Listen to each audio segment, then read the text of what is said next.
Hopefully. There it is. Refresh my YouTube page. Refresh your YouTube pages now. Oh, there it is. Okay. There it goes. All right. Redirecting to live. Hello. Hello, Livestream. Hello, Livestream. Welcome to our Livestream review Let's fill that audio. of TV's Doctor Who. Hello, all. Whoever's there. All aboard who's going ashore. I don't know what that means. That said 3 watching, and I assume that's us 3. So. It might just be the 3 of us. There's 8 now. bet Now you they're can. coming in. Now they're, look at this. It's crazy. The 10 double digits already. Hello, everyone. Don't even know who you are yet, but hello. I'm going to tweet it out. There you go. Everyone's live. The people who are joining now are those precious people who subscribe to our YouTube page and know enough to pop on. I see nothing on the live chat yet. No, nothing at all. That's fine. Okay, so it's not just me. Nope. Just no one has decided that anything is worth saying. That's all. Well, that's true, including us. Oh, Oh, there we go. That's there it is. I've Facebooked it. I've tweeted it. There we go. Hi. I've yet to see it on MySpace. good. I don't know if I ever had a MySpace page. I don't think I did. My think I live might have. my live journal does not reflect reality. Well, it's owned by the Russians now, so good luck with that. Is it now? It's been owned by the Russians for years, I think. Oh, What's that? okay. MySpace? Live Journal. No, MySpace is, I don't know. All I know is the guy who founded MySpace got paid a pile of money, took off, just travels the world, takes pictures now. He's playing it right. He's being That's- a billionaire the right way. That's way better than like trying to buy Twitter or Happiness. He doesn't or give something stupid else. opinions. He doesn't crap on trans people. He just kind of goes out and takes pictures in nice places. Man, Good for him, I no. say. No. I'd like to thank the live stream is something like is Phantom Zone. Is that from what is that? That's Batman. Don't even. Isn't it? No, It's it from is not. Batman, yes. It's Batman. You both are terrible. I hate you. It's the Terrence Stamp Batman. He was a good Batman, by the way. He would have made an awesome Batman. Let's be yeah. honest here. It's been quite awesome. Oh, it's your first time watching. Yep. Well, it can only get better. This is, but it's weird. I mean, apologies for being slightly behind. We were working the kinks out. My camera first off went full on 1970s BBC and keyed out me over the background, which remained intact, and then it went out of It focus had for a some hint reason. of snuff film, actually. Yeah, it was a bit odd. So I've gone with the Time Monster background again, mostly just because it worked. And Your background's in black and white, but the Time Monster was in color. is it a? Oh no, it's just a colorless set. That's why should they have got been rid of black it. and white. See, you can see. Is it black and white? I don't think it is. I don't think It looks it's black and actually- white to me. Well, here. There's no color in the console or anything like that. In the rotor. Let's do this. Let's call up Zoom. You'd be better off using the Time Monster thing from Lego Dimensions. Well, here, you there. What do you think of that? What do you think of That's that? my- Exactly so. That's Oh, my, there we go. All right. That's my you. main- That's main- you right there. It is. That's my main display's wallpaper.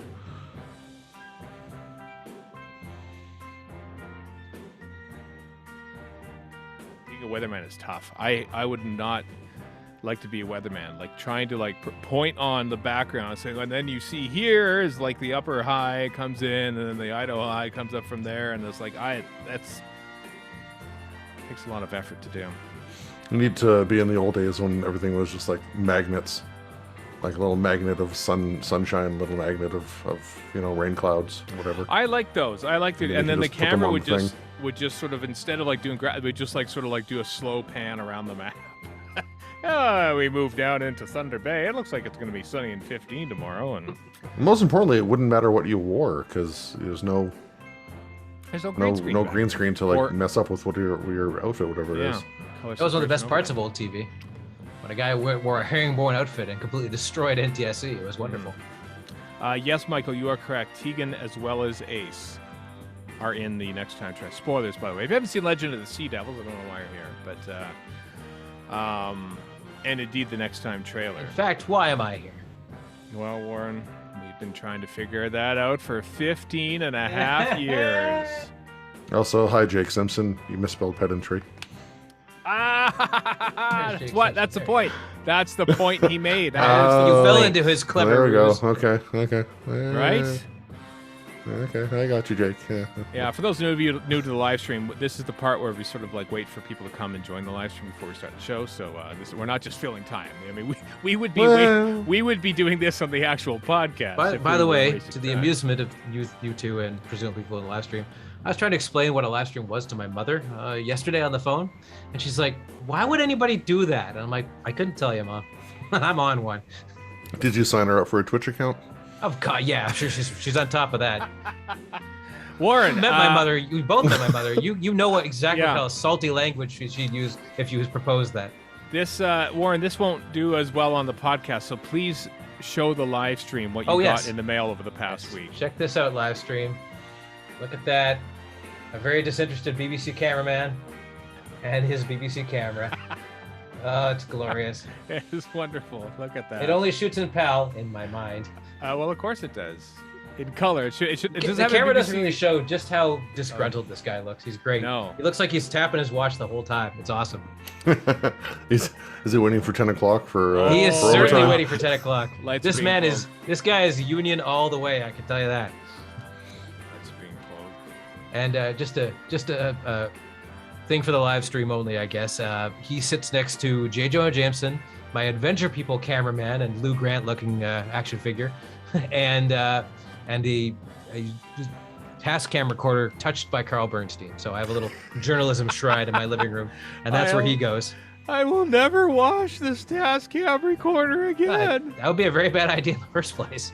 This Tascam recorder brought down President Nixon. Well, sort of. Sort of. In a way. I believe that's a Nagra. 38. I think we got 38, and it hasn't budged. Hi, nails by Sherry from Chicago. Chicago. 39. There you go. 39. Just to prove you wrong. That's right. Well, all right. I think that's right. It is Graham O'Brien's. It sure is. I don't know where his head comes from. Where's the head from? I don't know. I'm gonna email the person because it's a custom build. So presumably they would know where they got it from. So I'm gonna email them and ask. Rick Ellis there says, new to live. Normally I play the podcast for my passengers. I thought to ignore on transit. Do you blare it out of the bus speakers? Hi, Jason Davis. This is a groovy party. Correct. Also, Jason, you tweeted at me like 2 years ago, maybe even longer, about the Star Lost. And it's still in the back of my mind. Okay. Same here. We were supposed to meet up at Galley and we couldn't. And we will have that Star Lost conversation.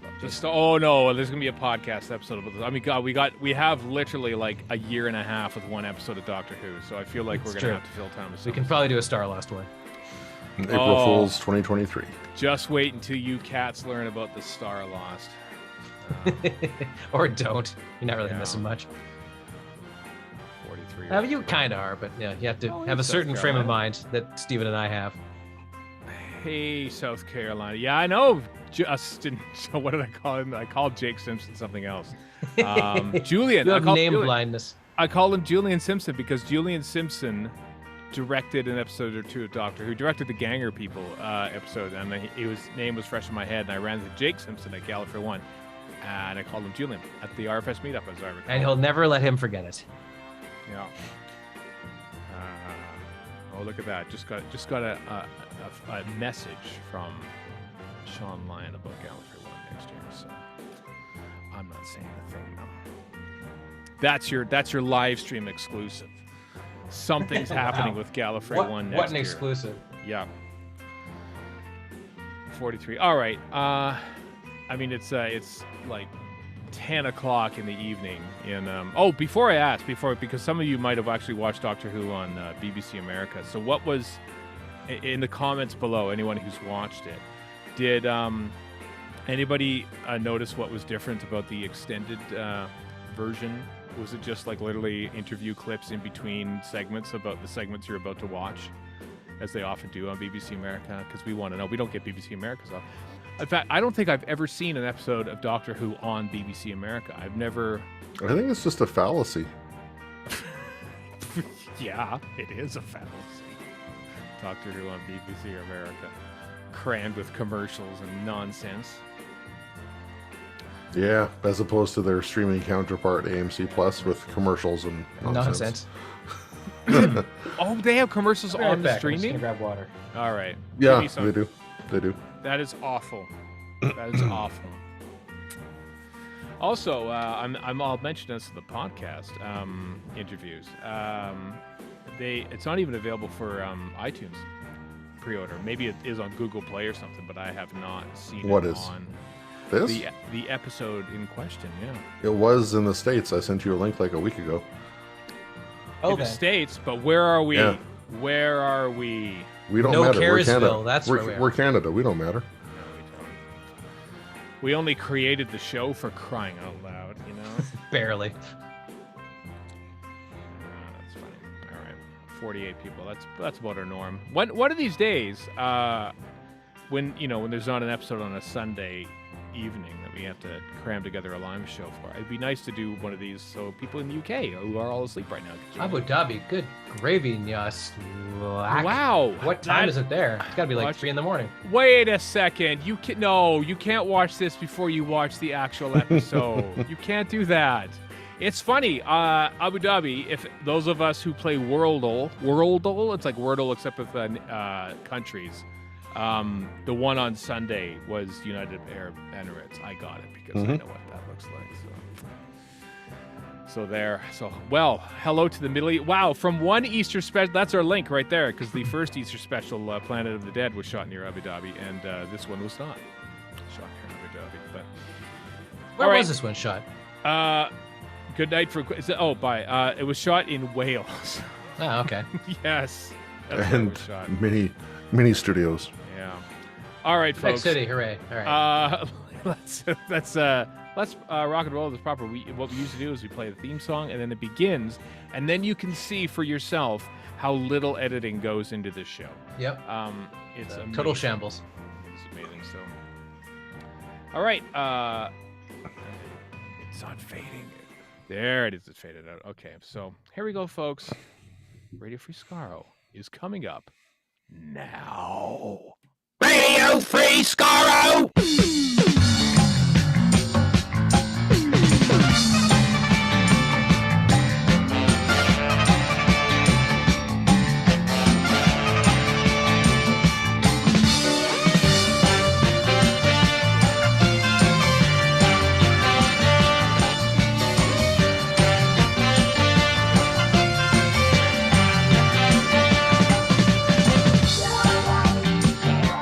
Hello, everyone. Welcome to Radio Free Skaro, episode number 848.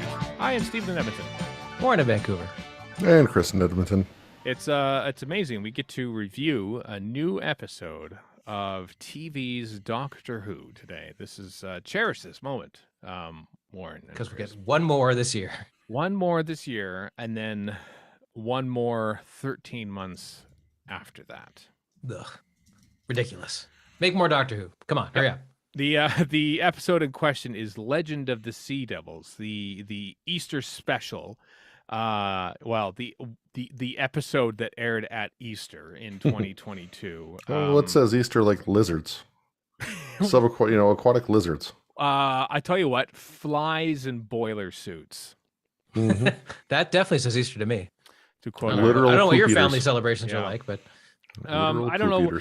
I don't know where this one stands in regards to the Planet of the Dead, but we will give we'll give our thoughts and comments on this here Doctor Who episode. Now, it's been like 4 months. Did I go first? I think I went first with Eve of the Daleks. I remember that, and I quite like that one. Look how eager we are to be first to talk about this. So I'm gonna Pick you know what? I'm gonna throw it to Chris. I'm gonna go to Chris first. What were your initial thoughts on Legend of the Sea Devils? It was fine. Sure. Certainly not, certainly nothing outstanding. We've had worse, we've had better. Mm-hmm. Yeah, that about tracks. Warren, your thoughts? Yeah, it was somewhat slight. It wasn't, you mentioned Planet of the Dead. It wasn't Planet of the Dead slight. There wasn't No. anything I really hated in it, but it didn't really jump out at me and ya cha cha in my face either. Like it was okay. It's past the time reasonably, I guess is the best way to put it. Yeah. With a couple bits and pieces here and there that I'll point out later. It filled that 47-minute gap in your heart. It did. Yeah, the thing. Well, here's the funny thing: is that I don't think it was originally 47 minutes. I heard a few weeks ago that they were excising stuff from this episode, and then I saw that a similar rumor from someone else today. And so now, sort of knowing that, I don't know what was taken out. But I think something was taken out because it probably was 60 minutes, and now it was 47 minutes. And if I might use a Led Zeppelin analogy, bear with me. What a surprise. There's a bootleg from 1969 of Led Zeppelin playing a gig. Remember, this is the early days for the band, so they don't have the big entourage and tech crew and everything else. And during a performance of the song As Long As I Have You, which was not on any albums, but it was a song they played a lot during the early days of the band, John Paul Jones's bass amp starts making noises. You can hear it on the bootleg. It's really great. And then it just completely blows, and there's just fart noise for like through. But the band keeps playing. And Jimmy Page has to put his guitar down, and he and John Paul Jones are trying to figure out what's going on at the bass amp. Meanwhile, John Bonham on the drums is still playing, and Robert Plant is sort of playing a tambourine and just improvising something until they can get the thing back together and get it back up and running. And that is Legend of the Sea Devils to me. It's basically everything is falling apart. There is like an idea of a story here. They've had to remove a bunch of it. It's basically left over from Doctor Who Flux, and they've managed to cobble it together for a 47-minute episode of Doctor Who to be thrown out there on Easter, just to sort of keep the keep the intellectual property of Doctor Who going for another 6 months until it's time to have a new episode. To fulfill a contractual commitment. Of all your Led Zeppelin comparisons, this is certainly one of them. I got to tell you that right now. Yes. Yeah, it just I know that you. So in the story where the Doctor says there's no plan and she'll come up with some great improvisation, that's to be fair, when has the Doctor not done that? You can't really peg that one on this particular episode. No. Like, but I'd love to know so much about behind the scenes of the most recent years, because COVID wrecked everything. You know, the editing is quite choppy, and especially the action parts. You're like, that's usable, but it doesn't flow at all. Yeah, well, clearly we needed a Doctor Who Confidential for 60 minutes to tell us how they got the swords to change from blue lights to orange lights. That's true. They went After to Effects or LEDs. I agree, Warren. I think the editing was not there to improve the pace. It was there to hide something that wasn't there, and I don't know what that something is. This seems to be a hallmark with modern Doctor Who stories and episodes set on boats. Characters go missing with no reason explained at all. TV writer and listener Tom DeVille pointed out, first off, he said, well, I'm eating an edible and I'm going to see if this makes it any better. And then he said later, oh, so the guy is going to sacrifice himself. Hey, it's Chibnall bingo. And I'm like, he's kind of got a point there. Yeah, it does kind of. Wow. Well, who else? It's not like they're going to let the Doctor stay there and but this has happened more than once, and I'm sure there's plenty of Moffat and RTD bingos you can point to as well. But this is why you create characters that can become expendable. Mm-hmm. I suppose so, and you can kind of tell who's going to be the expendable one. Like the guy who comes 300 years into the future for some reason. I mean, COVID might have been the reason for a lot of this. The fact that Madam Ching is there on a ship with no crew. It's like, there's no way that a ship that size would get to where it is. I don't think that's physically possible, that anyone could do that. Even the greatest pirate queen of all time. I don't think she's able to single-handedly pilot a boat, or anybody could for that matter. No. They tried to go for a swashbuckling adventure, but they had like 3 cast members. And it was just like, it's kind of an homage to classic Doctor Who in a way. Yeah. But even then, the Smugglers had more people than that. I mean, to be fair, I watched Warriors of the Deep before this, and it's better. But also Warriors of the Deep is a lot of running around too. Most classic Doctor Who is a lot of running around. Mm-hmm. We expect a little more in our year of our Lord 2022, but we do. There's a lot of people I saw watching Sea Devils, especially, and or Warriors of the Deep? other stuff, Yeah. like Warriors of the Deep, as a precursor to this, and thankfully, none of that was needed. No, that's because which is fine. Well, because I mean, at the end of the day, the Sea Devils, obviously, the Doctor is like, okay, so I met you in the future. You were noble, or whatever phrasing she used. Like, she'd talk about how the Sea Devils were, but really, these are so way out there compared to what we saw in 1972 that doesn't even matter. No, I just like to say, sorry, go ahead. No, go ahead, Warren. Go ahead. I was gonna say my boys got done dirty, and I don't even know if they're boys, to be honest. They could be girls for all I know, or Right. some aquatic, some amphibian version. Yeah. But anyway, they got done dirty because they show up, they're kind of cool, and then they just kind of get flummoxed in one sword wipe, and I'm like, well, come on, really? Then there were a lot more Sea Devils than just the 10 that, or however many that Dan and the other guy whose name escapes me went up against. Right. And also the unnecessary murder. True. Although on the other hand, I will defend it, but got to remember this guy's from 15 something when that was kind of what you did. Like, that was kind of the management style at the time. And then there's the weird bit where Dan takes a sword and kills 5 of them in one fell swoop. That's what I mean. Like, they just kind of, and that's kind of the end of the Sea Devil threat. I'm like, well, seven was one blow, Mickey Mouse style. Mm-hmm. Yeah, the Sea Devils came and went. A friend of ours watched this not knowing who the Sea Devils were and left not knowing who the Sea Devils were. They didn't, honestly, like, if we know what they look, I mean, we've been looking forward to this since we saw their mugs on the Next Time trailer at the end of Eve of the Daleks, and did we, maybe we know what's going on in them, but like, to someone new to the show, it's like, did you actually explain who they are? Like, obviously the Doctor knew who they were and that she met them in the future, but there's nothing beyond that. It's just these weird guys that look like turtles and swing swords, and it's. Well, she makes mention that they were, they predate humans and all that kind of stuff as well. And then says that's bad. I'm like, is it though? They were here before us, so kind of, I mean, the age-old argument there, but. At the end of the day, is that any more or less than we saw with Pertwee's Sea Devil story? No, it's about on par. I feel like they had a little more room to build up to it. It's 6 episodes to build up. I know. Modern Doctor Who being Modern Doctor Who, there had to be this. For some reason, one of them is frozen in this. I still haven't figured out why. No, that doesn't really track all that well. Why he was a statue? Why he was a statue? Because it was said in the story. Okay. Go on. The first mate or whatever of. What the heck is the guy's name? I think I put it in my notes somewhere. The 1533 ship, the old ship. 1533 ship, yes. Right. Ji-hun. Ancestor. Yeah. So the first mate or whatever was given the orange pendant, the what do they call it? The keystone. Keystone. Yeah. So he was given the keystone to take to safety when he jumped overboard, and he made it to land. Right. And a Sea Devil followed him. That Sea Devil followed him to land, and the power of the keystone turned him into the statue. Oh, wow. Why the statue was of a ginormous Sea Devil relative to the size of a human, holding a human by the throat or whatever. Yeah, that's a little more pageantry than is covered.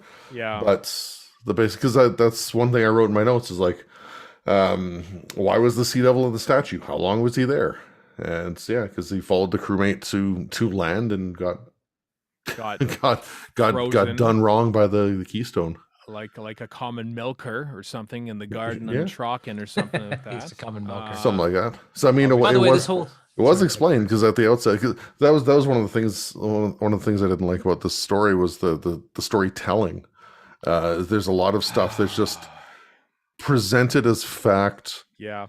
With a nominal explanation later, which may or may not be sufficient for what was originally presented. Also, Merca erasure. No Mercas to be found in this. All you had to give me was one line where they said, whatever that thing is, a giant Moby Dick couldn't thing. Why couldn't the gooberfish be a Merca? Don't know. It doesn't have to be a Merca. Just say, oh, cousin to the Merca. This is me begging to be pandered to when I rail against Star Trek doing this all the time. Yeah. And then still eat it up. But yeah, just give me an offhand line about, cousin to the Merca. What's that? Never mind, we're too busy. Blah, blah, blah. Go on to the next thing. Or is that America? Or they did it in God Complex for the Nymon. Yeah. Some offhand half Come remark. on, pander to me. Well, I say wearing my Nymon shirt. Yeah, I would have been more satisfied had they actually, because the beast sort of like just shows up, kills a farmer, a fisherman rather. Yeah. And then sort of bites the TARDIS, and then that's the last we see of it. What happens to it after that? Well, it attacks the boat, but then it kind of just takes off, and who knows where it goes. Yeah. As I scroll back in the live chat a little bit, our friend Jake Simpson makes a very good point of this is less a story, more a collection of events, and that's really how it feels. It's all these touchstones, but the linking narration is super weak. Yeah. From what I gather, this is Chibnall himself sort of said this was an idea that they had sort of hit the original series 13 for Flux. They couldn't really make it work for Flux like they did maybe Village of the Angels, which they sort of worked into the format a little bit. So it was kind of a leftover story. It shows. And I think this is my reasoning is that when the BBC sort of said, hey, can you do one more episode other than the ones that you're doing right now? Because we would like you to do something for the BBC Centenary in October. And my reasoning is the episode that aired today probably originally would have been the last episode of Jodie Whittaker. And I feel like that was punted to October to be the big special. And then so does that mean some of the chunks that got cut out of this one they have been relative to Regeneration and no, I think of her character. I could be wrong about this, but I think this came on as an afterthought. I think the finale was sort of planned already, and then we have another episode. Well, wait a minute, we could maybe use that China Sea one episode, and maybe we can put the Sea Devils in it. Maybe we can put that together. I think it sort of came out of a necessity of needing to fill another week. Kind of like Led Zeppelin needed to fill time while they're got their bass kind of like that running, not at all to put an episode out, and that is what I think happened. I don't know if that's at all true, but this is the time of COVID, and it's the time of Chibnall, and it's a lot of speculation as to what might have happened where things didn't quite go to plan. Because we watched an episode where things quite didn't go to plan, I think. Today. I wonder what the October one's going to be like COVID-wise, because it's been made by now, but also made during COVID. But things were a little better at that point of COVID, I think. In terms of vaccines and stuff like that. But and just production, had kind of people had learned how to work around it to a point in production. So I mean, there's you can. It's very tough sometimes to know when things were recorded because they're done in studio indoors. Information's not necessarily readily available, things like that. But as an example, this past week was the first episode of the new series of Taskmaster, which I know you guys don't watch, probably never have heard of. But, I know of it. I know of it. But fantastic British game show ish. Quiz show, right? Not quiz show. No. Anyway, so this is the 13th series for the 11th and 12th, at the very least, maybe the 10th. I can't quite remember. So there's a studio segment where all the people are in chairs, and the chairs were, for at least the 11th and 12th series, were socially distanced, a good couple meters apart. This 13th series, which was shot at whatever point, everyone's back to how it used to be pre-COVID, where they're like a couple inches apart. Right. So they're probably vaccinated, one would think. Well, over and above that, just like the production regulations, allowances, whatever, of British TV have obviously changed back, reverted, whatever, to whatever degree, to allow things like that to happen without penalty. Like maybe gone are the days of the closing credits having their COVID wrangler kind of person. Oh, I know. Yeah. COVID compliance officers. Yeah. Yeah. Although cases are rising like crazy in the UK, so we'll see about that. Yeah, they've descended as we record this, but I mean, who knows what's happening. Yeah. Long term. Yeah. So we're all pretty middling on this one. I mean, there's some stuff I didn't like, and there's some stuff I did like. The Thasma stuff. Yeah. I don't know. Yeah. Why don't we let's talk about that? Let's do that. But I think they handled it they handled it well, and I'm still disappointed because I didn't get what I wanted, basically, right? So like I actually swore, and I'm not going to say what because it's Easter, but I did take the name of a certain deity in vain when Thasmin came, or not Thasmin, sorry, Cyrus, so close to kissing her, and I was like, God damn it! You can guess what I said because it didn't happen. And then afterwards, she friend zoned Yaz, but on the other hand, this is what the doctor's not wrong. She said this in much more harsh terms as Matt Smith saying, I'm going to have to bury you one day, or David Tennant saying essentially the same thing. She said that in a nicer way, but she basically said that. And, I don't think she friend-zoned her. Well, no, she said, I want this to last forever too. So, I mean, yeah, but she also said, let's live in the moment kind of thing. Yeah. So it's, like I said, it's handled a lot, not better is not the right term, because it was a different situation with those other doctors.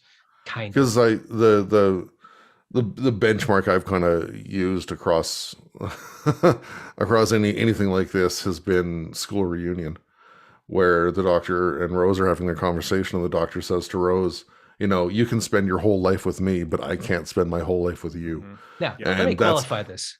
That's the kind of thing that's going through, the Doctor's mind as she's wrestling with her feelings for Yaz. Now, let me qualify this. I am not queer. I don't know how queer relationships work, and I'm never gonna, other than secondhand.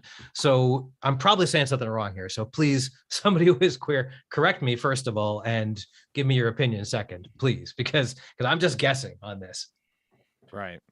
I appreciated that it was sort of like a mature conversation about it. I think it was kind of like, towards the end of the 10 Rose bit, it felt very doe-eyed, kind of very like, oh, they're good, are they? Will they or won't they? And I feel like this kind of wanted to have it both ways, but sort of like, as you say, the Doctor was right. I mean, she's gonna age 50 years in and look pretty much the same, while Yaz is gonna be close to death, sadly, because of humans. Or she's gonna regenerate in October, and she might turn into a dude, or who knows, somebody Yaz doesn't like, something that Yaz doesn't know. Just like we saw in Curse of Fatal Death.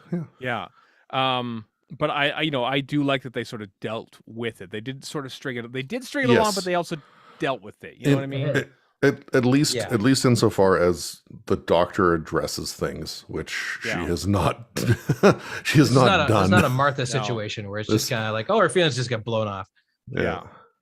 I mean, she likes how things are going. I mean, believe me, as an awkward teenager, who was very much a friend of girls my age in high school and stuff, but not anything more than that. And I think there were times when I sort of think, you know what, I don't actually have a crush on them. I just want to be friends with them like this forever. But knowing that they're probably going to want to go and find boyfriends, or something like that. And thus I will be punted to the side. So in a way, I was kind of seeing like that. I wish that we could just be this close and be friends and have it be forever and have nothing change, and therefore nothing change. And that's kind of what I took from the conversation the Doctor and Yaz were having, because the Doctor is kind of that adolescent, like, emotions are weird and strange. 2,000-year-old adolescent, she says, why don't you always think of me as a kid, basically, in the episode.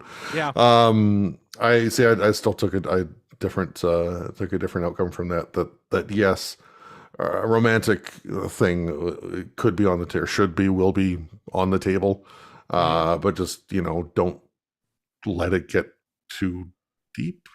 Don't expect too much from it necessarily. Oh God, no! We'll talk about what's in the next time trailer, but with everything that's crammed into the next episode, where are they going to find time? Just to give the first second of the trailer, she says, "I want this to last forever," and the next thing she says, and when it goes next time, is "Nothing lasts forever." Nothing lasts forever. Yeah. Well, okay, that was quite the whiplash I just got out of that.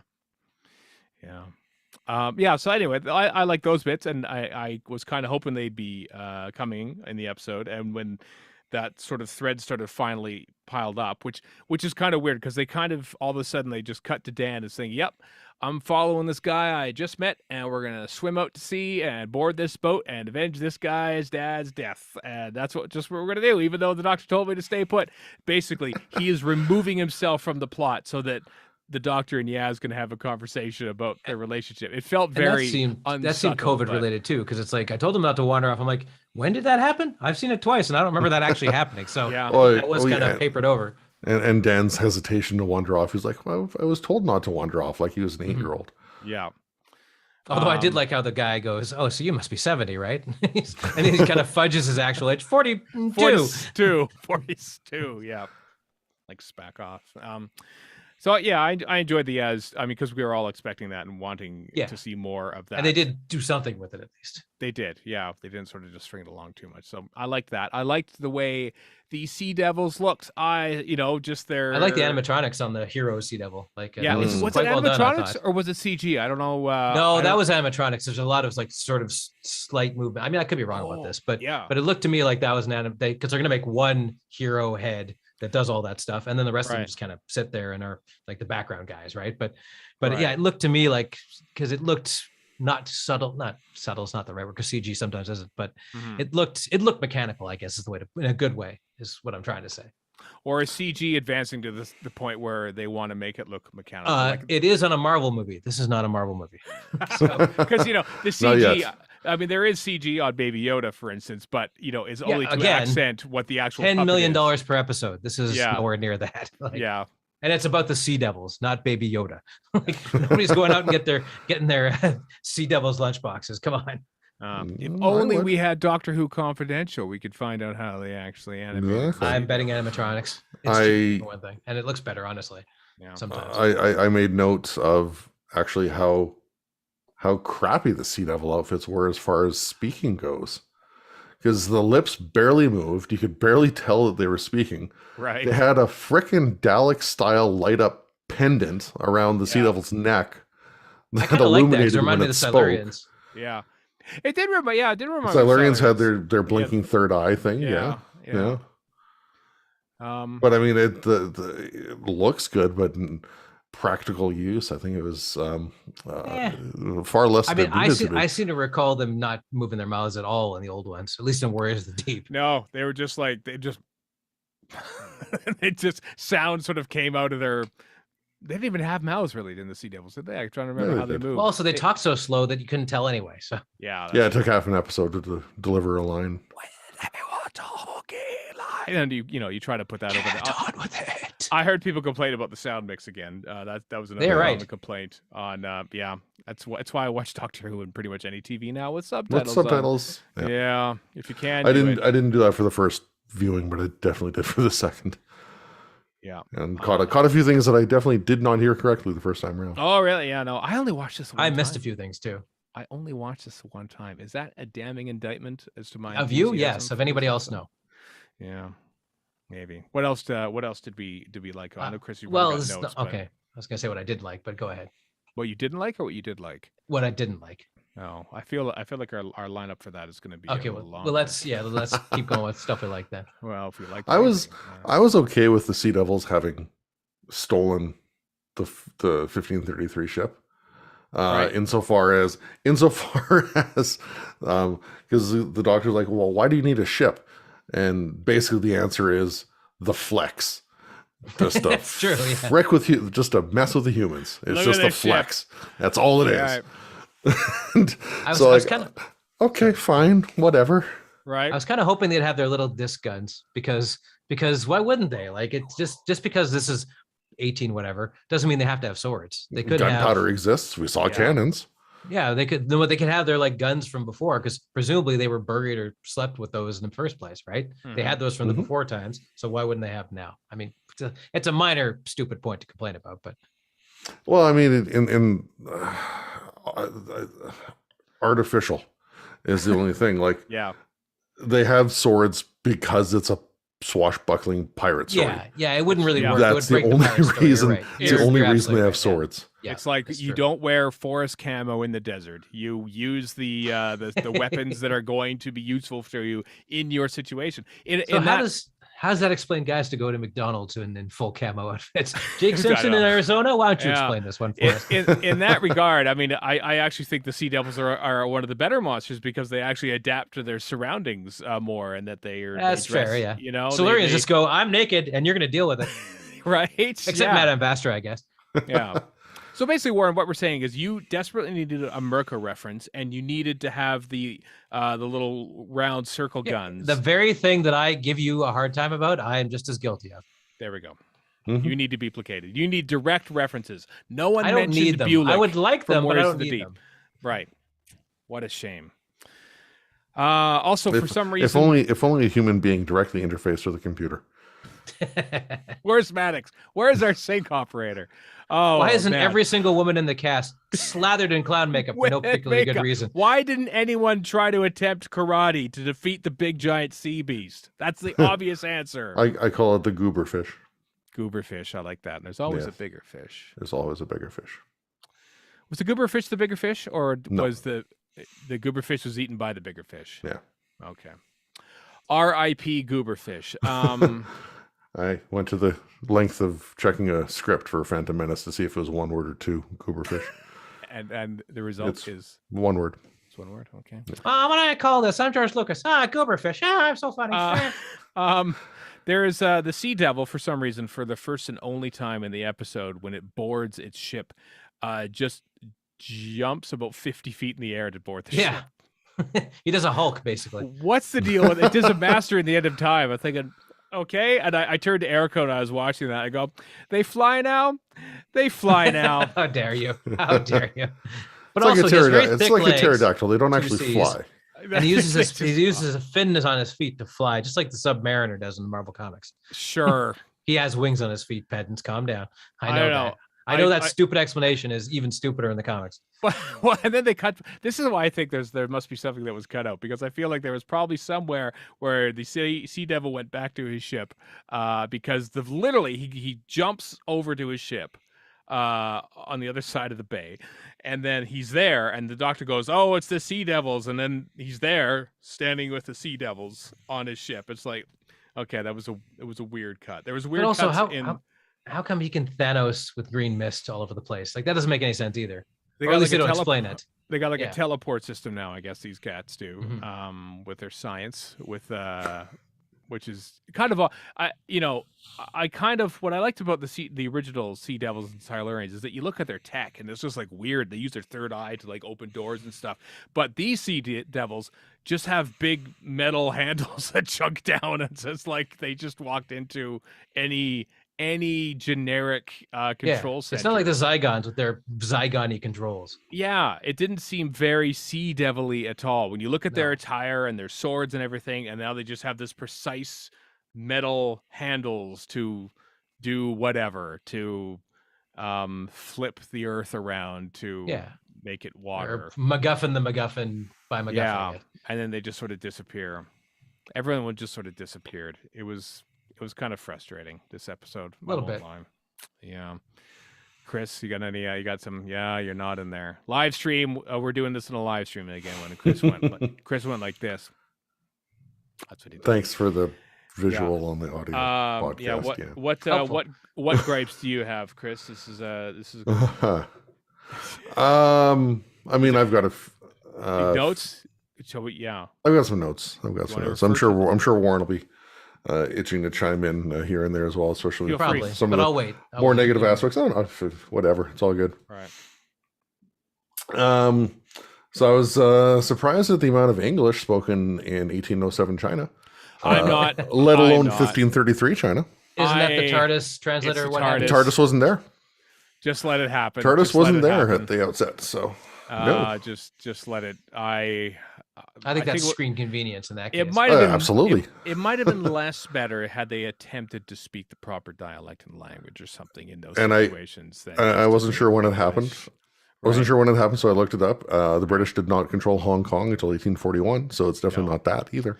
No, it's TARDIS stuff. I mean, I not mark it down to Chernobyl, the amazing HBO BBC, where they just spoke. You know what? We're not going to try and put on like fake Russian accents. We're just going to speak in our regular accents. And or the Death Stalin does that too. And for 5 minutes, you're like, "What the hell is going on here?" And then you're like, "Oh, this totally works with them talking like a bunch of crazy Brits or Americans or whoever they happen to be." So because it doesn't put it on, or the fact that every language is British in any movie, by Americans. Like clearly, if you got a French movie, they're just gonna have French people talking, but or whatever, or a Chinese movie for that matter. But Americans and Brits have these are foreigners, they're British. Jean-Luc Picard, British, which they finally explained in Picard. But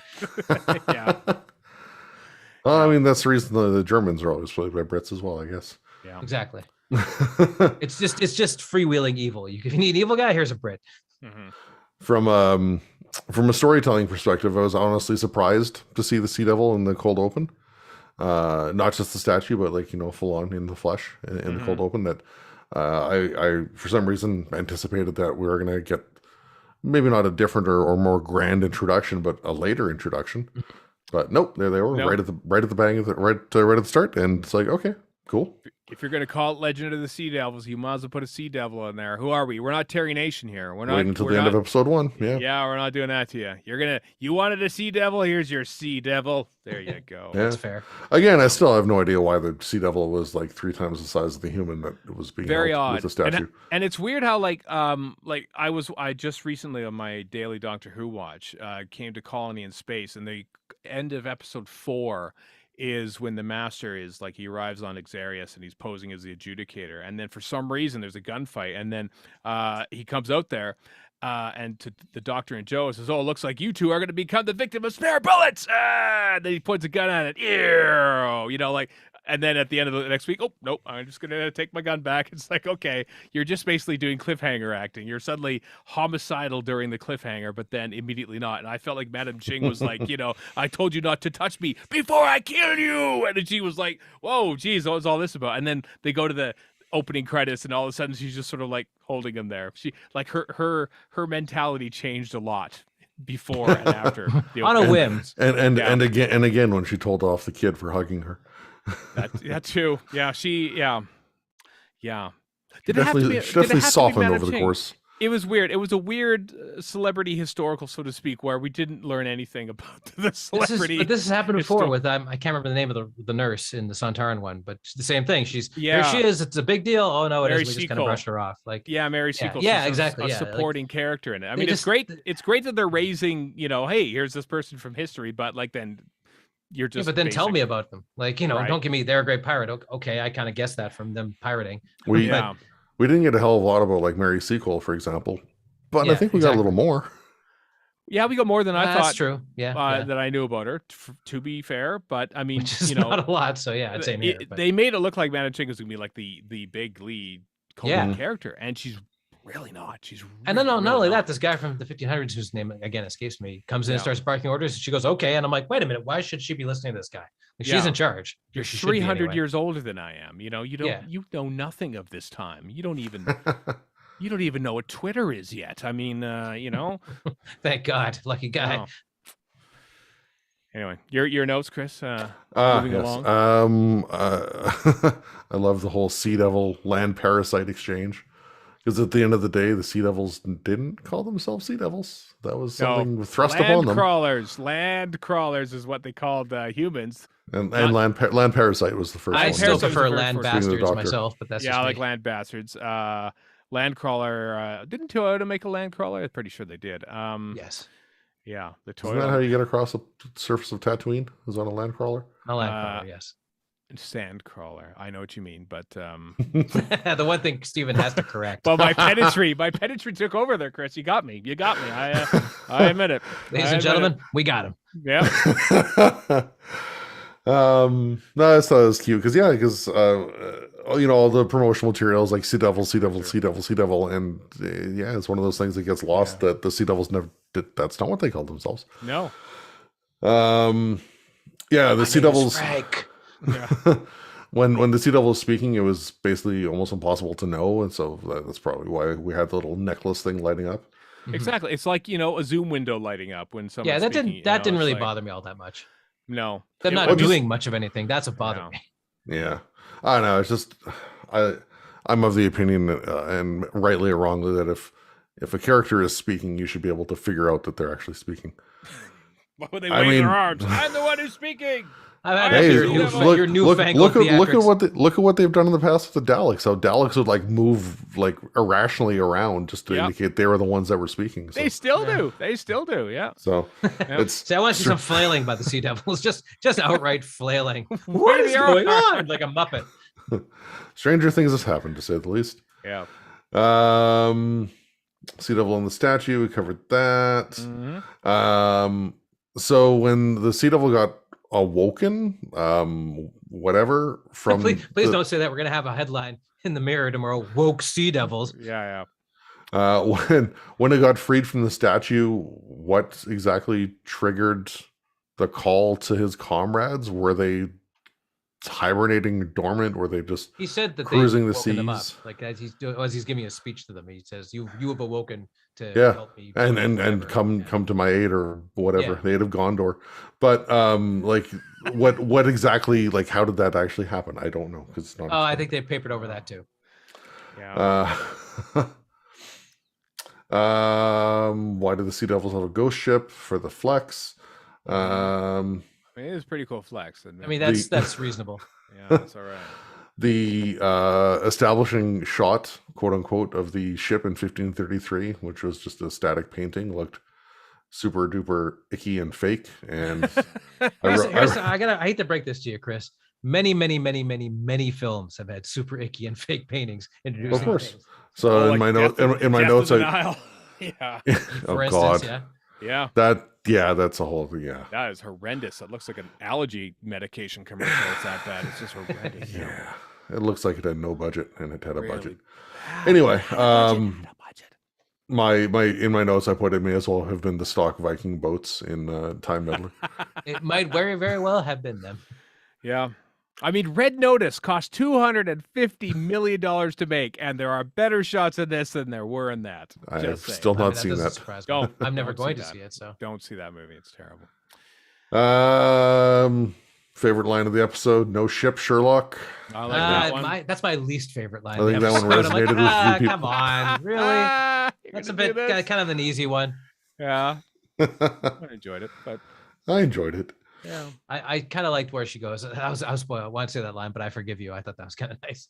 Mm-hmm. When they're standing in the doorway of the TARDIS under the sea, where the seaward is greener,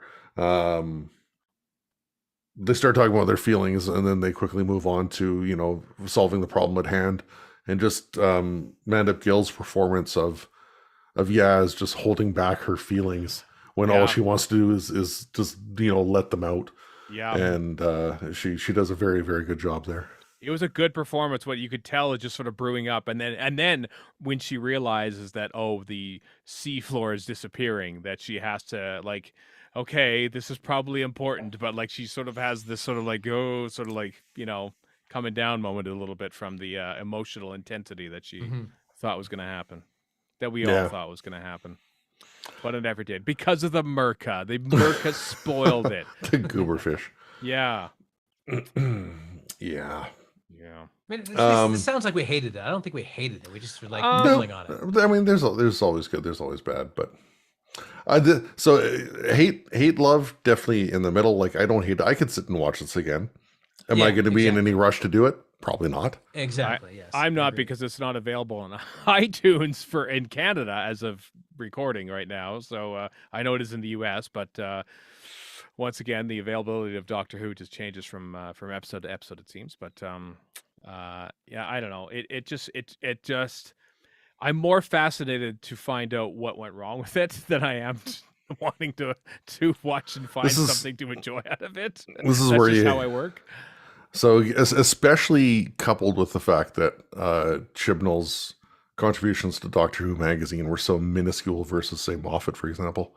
Yeah. This is where you want a Chibnall version of the Writer's Tale, just to know what happened, how, why, what all did COVID screw up, or what happened for other reasons. I know, I'm probably going to be using this maybe I already use this on this podcast, or just when talking to myself, which I do a lot of. And the Chibnall era, in my mind, is sort of going to go down like the modern series version of the Graham Williams era, in that it followed a much more successful era. I was sort of viewed as okay, being not quite anybody's cup of tea, and then pretty much derailed by outside circumstances to finish off his run, like Shada was for Graham Williams. I mean, it just feels like COVID kind of threw a wrench in. I mean, it's fascinating. You look at the Radio Times. COVID was a strike.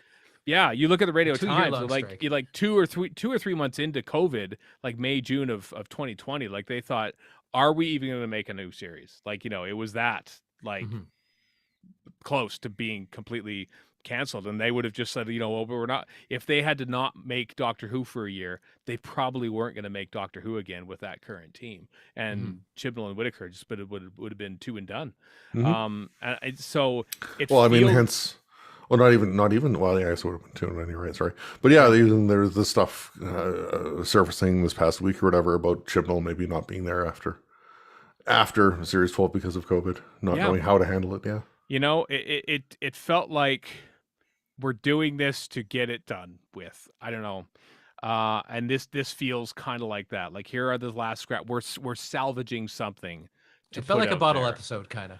Yeah, it wasn't a complete thought. It wasn't, something was missing from it afterwards. It was sort of like, put together in odd circumstances. It was an episode of Doctor Who made under unfavorable conditions. Those are the ones that once I know what happened, I find them fascinating. I don't, you don't find the actual show fascinating. You find I don't. all the stuff you're thinking about fascinating. Yeah, I'm not criticizing. Yeah. It's like when I'm watching. Sometimes you do want to know how the hot dog is made. I really do, because when I burned through TNG a few months ago, and reading along with Memory Alpha, the wiki there, and seeing how they made them, and like, okay, here's an episode that was really bad. What happened? Oh, like the script fell through the cracks, and they didn't have this one, so they only had this one script, and they had studio dates, and they had to make it. So guess what? We're making this episode. We have 8 days to film it, and then it happened, and they just. Going back to my bass amp analogy, like, the show has to go on. And I appreciate the fact that with less than a complete story, under their own power, they managed to cobble something together. But what went wrong? What went wrong between that and when it came to air? And like, this is the stuff that I feel like we won't know about for quite a while, because Chibnall doesn't feel like talking about it, and everyone has left Doctor Who now. Like, there's no one involved in the show now who's pretty much there to sort of like tell people about it. So which makes it all the more fascinating how various parts of COVID and everything else, how this affected the show in the last year or so of its existence. I find it fascinating. Complete digression. Having watched Picard and Discovery, I decided just to go back and watch old TNGs for the hell of it. So I watched Borg, and then the Descent two-parter. The Descent two-parter is not good. No. But I was watching it going, you know what? It's colorful. It gets it done in 2 episodes. Right. It's got a story that it just kind of does. It's not a bunch of gray, endless get on with it so we can get to the last episode 8 episodes hence. I was like, this is actually enjoyable. Which one is the Descent? That's not the Ronnie Cox one. Descent's it's the one with the Borg and Lore, and it's not great. Oh, that one. Yeah. But they knew how to. I hate to say this because I sound like I'm as old as I am, but just like, they knew how to tell a story in them days. Oh, they used to know how to tell a story in those. Let me tell you about 4x3 television. It was Doctor great. Who is somewhat immune to this, because even Flux, even though it is a whole arc thing, a lot of stuff happens in it, for good or ill, but a lot of stuff happens. It's not butter spread over too much bread, as you put it, Stephen, and J.R.R. Tolkien before you. And that's how I feel about a lot of streaming stuff today, like you do, Stephen. Yeah. So Doctor Who, I'll give it this, does not do that. No, you know what? And I don't want it to when they go to whatever new model it may end up going to. No, I know. I mean, it's. I said I was on the Doctor Who Flashcast on the Incomparable Network with Jason Stell and Chip Sutter, with our friend Chip, earlier today, and Chip was sort of like saying to Jason about how you have to judge what you see before you, and I don't think you should be giving COVID people a free pass for COVID. But you know what? I've seen 2 or 3 TV shows that have very noticeably been affected by COVID, and you know what? They did what they could. I and can't it's say, disrupted everything. Like, it disrupted absolutely everything. So, and still continues so much. Really. And by the same token, would you prefer that they did nothing because of COVID? Exactly. Do you want them to stop mid-song while they fix their bass amp and then pick up with the new song? Or do you want to admire the fact that Led Zeppelin just kept carrying on with a drummer and a singer and a tambourine player? And then you know what? They gave them a round of applause when they got the bass cabinet back up and running again, because damn you guys, you kept it together for 5 minutes doing whatever. I've never heard this, and I know that was pity applause. Yeah, it was like, well done. I don't know. I love it. I appreciate this is what we, when we come across a subpar episode or a really bad episode, I mean, we like to dig into why it was like that. No one ever sets out, who cares about this? Let's Also, just put to be whatever fair, out there, No one sets out to make a bad episode. Bad things happen to an episode in between the making of it and the broadcast of it. And that's where I think we all Well, there was the thing with an interview I read with Jonathan Frakes this past week, I think, talking about directing Star Trek. And you go in, and this is probably more American than it is other regions, as we've heard Rachel Talalay talk about. But you go in, you do your job, you cut the episode, you lock it, whatever, it's done, you move away, and then the network and the execs get their hands on it. Right. And you don't even know what's going on, what they do, until it goes out to air. Yeah, and then you can see how that's been British affected. TV is a little different than that, yeah. So yeah, or should be anyway. Where did I'm curious, Chris? Was that a recent comment that you saw on that? I read it recently. I couldn't tell you when it was said. I only say that because I will try to search my internet history for it to send you a link later. Sure, because I'm not to spoil anything regarding Picard, but there was an episode recently which felt like there was a dramatic tension inserted into the episode in the editing process and not in the actual production process. And it was an episode directed by John Frakes, and I'm wondering if that was actually a reference to what had happened to one of his episodes of Star Trek Picard. So, but in case people haven't caught up, I haven't watched the most recent episode, so I'm not one to spoil episodes for people. But yeah, TV is, Warren, as you and I have been saying for the past 20 years, TV production is a world of nonsense, and it's really amazing. Of course it is. Yes. That we get anything made sometimes. But also, I went and saw Everything Everywhere All at Once on Friday, and after you've seen that, which is insane, it should not work. I'm not sure how it does, but it certainly does. Watching anything else over the course of the weekend is kind of spoiled, frankly, because right. That's one of those movies that comes along once every 10 years where you're like, how the hell did this happen? And why is it so good? Right. So, and nothing else is going to compare because your mind's trying to figure it out still. Mm-hmm. Anyway, is there anything else, Chris? Do you have anything else on your list there? Notes? Did we burn through them all? No, not much left, but a little bit. Sorry, I was poking around my browsing history. No, that's a dangerous place, as we've learned from the 12th Doctor. Dangerous. So I'll do some more digging and see if I can find that interview for you later on. Anyway, so yeah, the Sea Devils' whole plan to flood the Earth and reclaim it. Don't they care about the Silurians? Is that not going to flood out and kill the Silurians? Asleep, right? It's like, they probably have like a Silurian island where they'll do reality shows. It's like, okay, cousins, let's screw you over. Yeah. Maybe that's why they're in the secondary position of Warriors of the Deep, because the Silurians remember them being jerked around. Like that's true. They're like, listen, guys. That was their payback. Sure. And there's these stupid hats you got to wear too. So I can work with that, I guess. Right. Where am I here? The Doctor again gets betrayed by humans when the Sea Devil leader is killed by Ji-hun. The Doctor expresses her feelings for Yaz. Yay?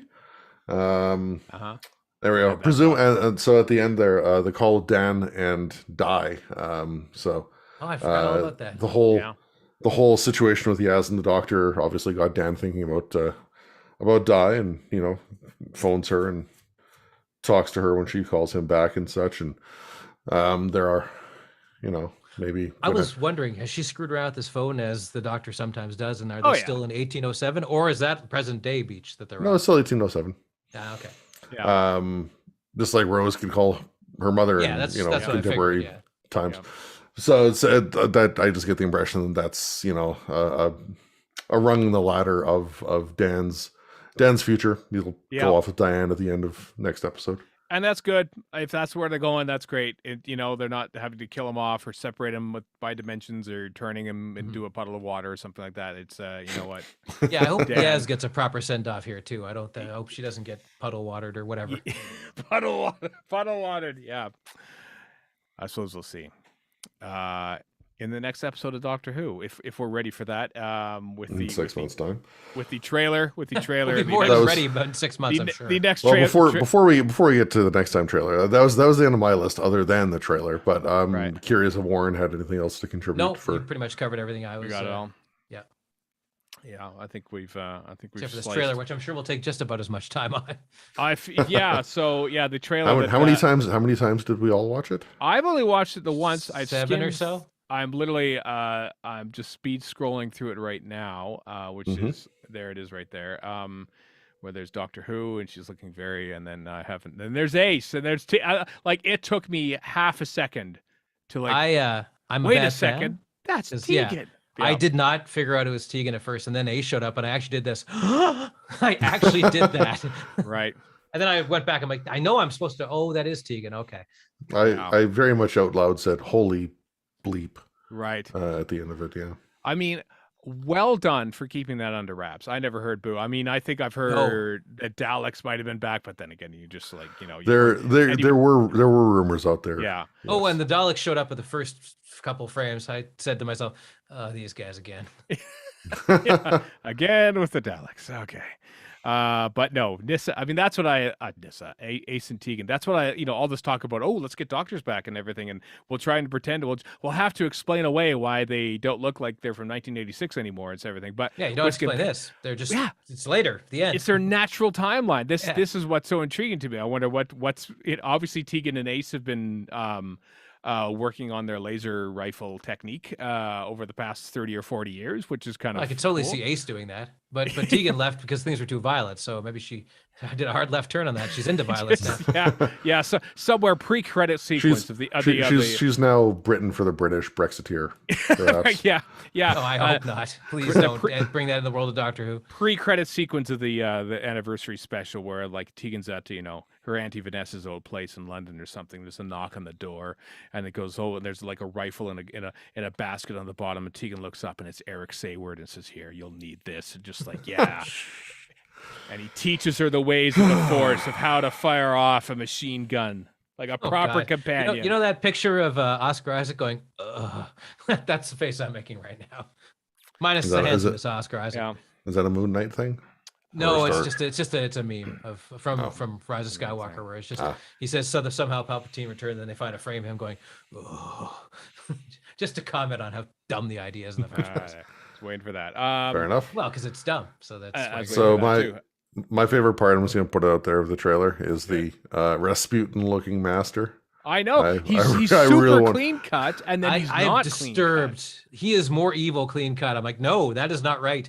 He should not look like. He should. Where's a beard? Where's your beard, Spock? Damn it! I know it was like he was so clean cut. He almost looked like he was like de-aged. Like so it's like how I've never seen Sacha Dhawan so clean shaven before. Are you sure that's him? Did they like digitally alter his beard or something? I mean, he's still a handsome fella, but it's baby handsome. So yeah, that's intriguing. Kate Stewart's back. I suppose we weren't that surprised.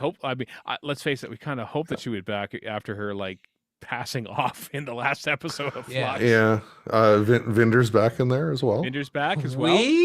Okay. I like Vinder all right. Vinder's fine. I got nothing. But if you're gonna have the all-star squad, then Vinder, he's gonna get short shrift. Basically, is what it boils down to. So yeah, it looks like it's gonna be a jam-packed thing. And Ashad is back somehow. Yeah. Ashad. Yeah, that's right. The Cybermen. Yeah. Yep.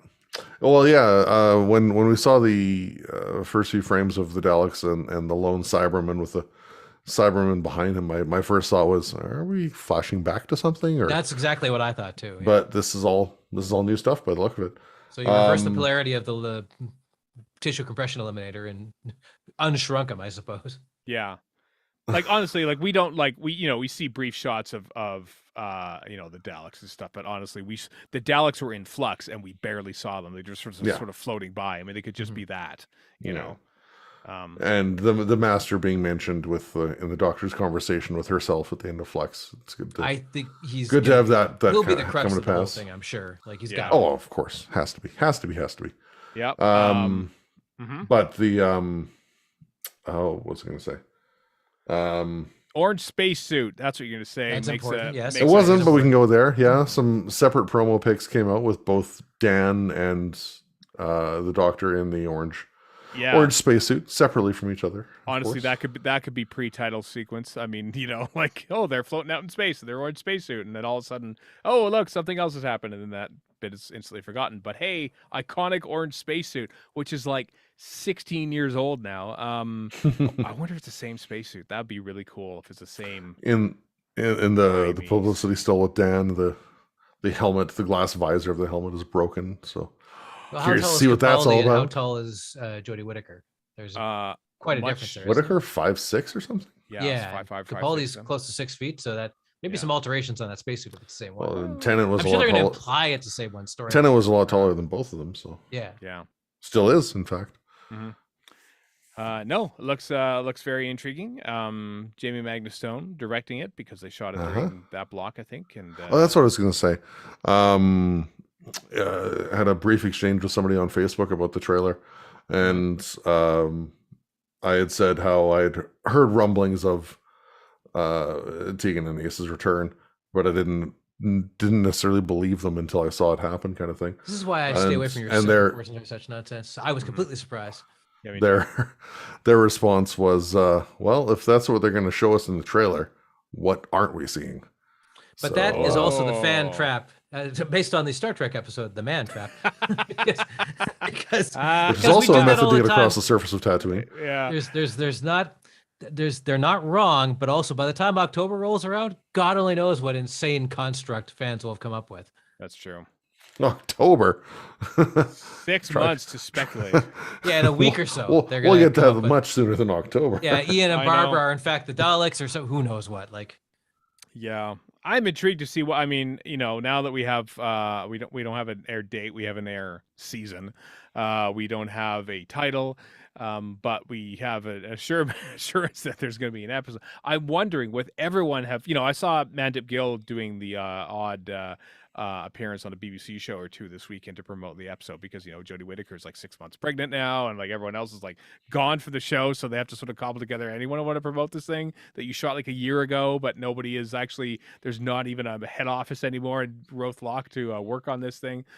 So I'm intrigued what the promotional effort will be for this last episode of Doctor Who before an entirely new, the fact that it's centennial means there will be promotion from that end of it too. I think that maybe the BBC sort of handle this one like centering around the centenary and stuff like that. Like, will there be a thing around Comic-Con in July, which is returning? I have my doubts. Because who would be there? Like, just a guess. Like, I haven't heard anything. I just think, Well, 3 months from now, Jodie Whittaker would be either very close to delivering her child, or may have already done so. Yeah, that she has more important things to take care of than Comic-Con, frankly. Yeah, she's got bigger fish to fry. And, no offense to people who make the show, but when you're at San Diego Comic-Con, people are most often there to see the stars of the show and not the people who make the show. So not us, I'd like to point out, but we're the minority there. Mandip Gill's busy doing that stage play now, and I don't know how long she's set to do that for. Yeah, so I'm curious to see what happens with it. So, like, will there be a Doctor Who presence at San Diego Comic-Con? Will it be the next regime? Will it be the RTD2 regime? Will they be announcing a new Doctor at San Diego Comic-Con? It'll be 14th Doctor David Tennant. I don't think RTD is going to steal the old team's thunder like that. That doesn't seem his way. No, it doesn't, No. But it's a shame that I feel like just because of the timing of things like Comic-Con and the first full return of Comic-Con will be Doctor Who less, probably, like with nothing really happening with it. Well, the show is all about bad timing, frankly. So that's true. It feels right. This year closing out with having them turn down a slot at Comic-Con 2019. To have like, here you go, you can have a spot if you want, have your trailer for their last episode ever. Stop. I don't think we'll have a trailer. I have to wonder just how big a deal San Diego Comic-Con is going to be. Like, I think it'll be a bigger deal than previous years, obviously, but has the time passed for this kind of stuff? Has all this nonsense of the last 2 years kind of not destroyed these things? But look at Macworld, or not Macworld, WWDC and all the other, like, that's all virtual now. Like, and that's a business thing that's different than Comic-Con. E3 straight up canceled. EC canceled. SDCC, celebrities may not want to go, like, or not have the time to go because it takes longer to make stuff because of COVID. Like, there's a whole bunch of reasons why. And also, I don't know how well the online SDCC did, but with E3 is a good example. Nintendo years ago decided, we're just going to put out our own video things when we want to, and Sony's doing the same thing. And I could see entertainment too. Marvel is already doing that. People sit through Disney shareholder events. I've done it, which is stupid. To listen to 2 hours of raw business nonsense and synergistic hoo-ha and spreadsheets just to get to Kevin Feige telling me titles of things. So if I'm willing to do that, like, why not do it? It's cost effective for everybody.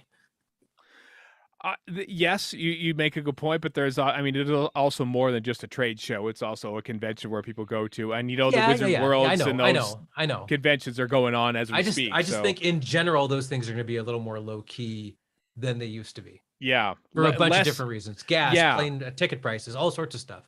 Mm-hmm.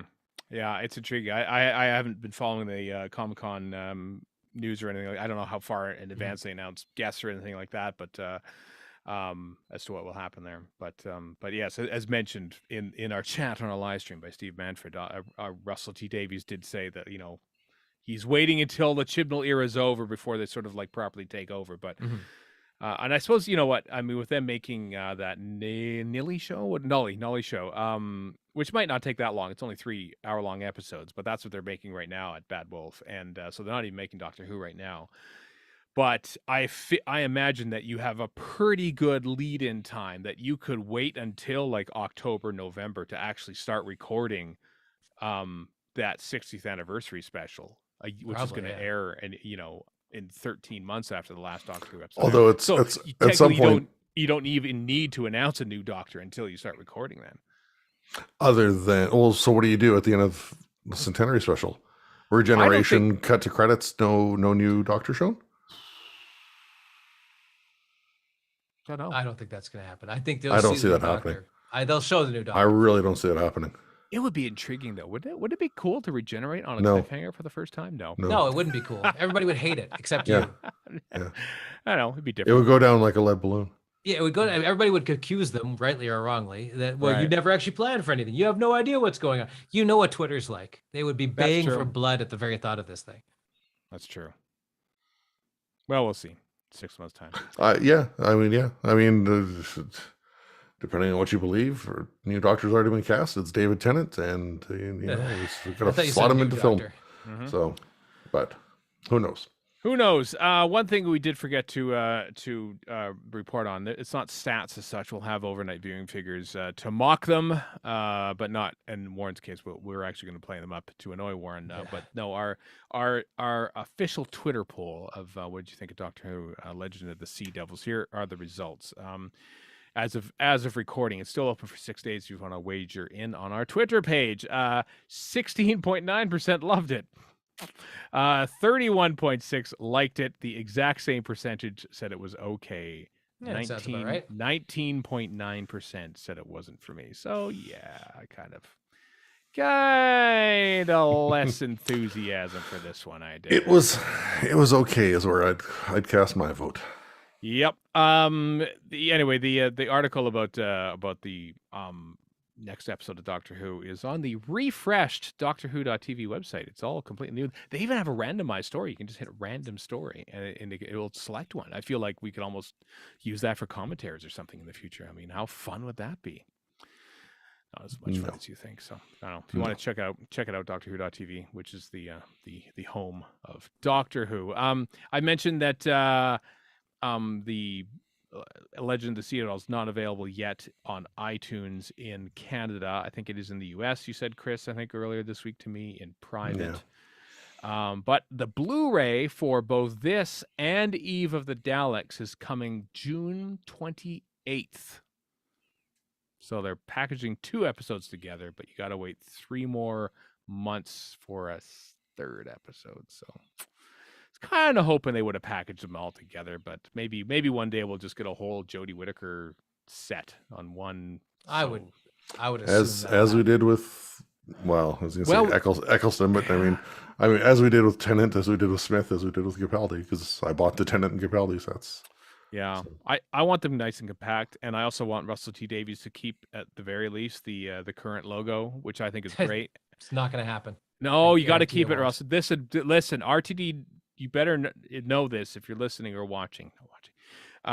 Is that nerds, and you're a nerd like us, He's not a nerd like us. I just like to stop you right there. We care about our DVD shelves, damn it, and we're getting, I'm making a pretty nice dent in my DVD shelf from replacing them with Blu-rays. And Stephen Moffat would agree with you on this, I think, but I don't think RTD will. Oh, I don't know. Moffat went to the trouble of writing in regenerations for ones we didn't see because it drove him crazy. He's the kind of guy who'd be on board this whole logo shelf thing. I don't think RTD cares, nor should. And mentions of Big Finish companions.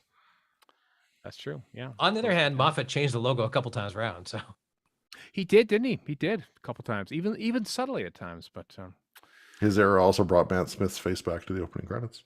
He did. That's true. Just saying.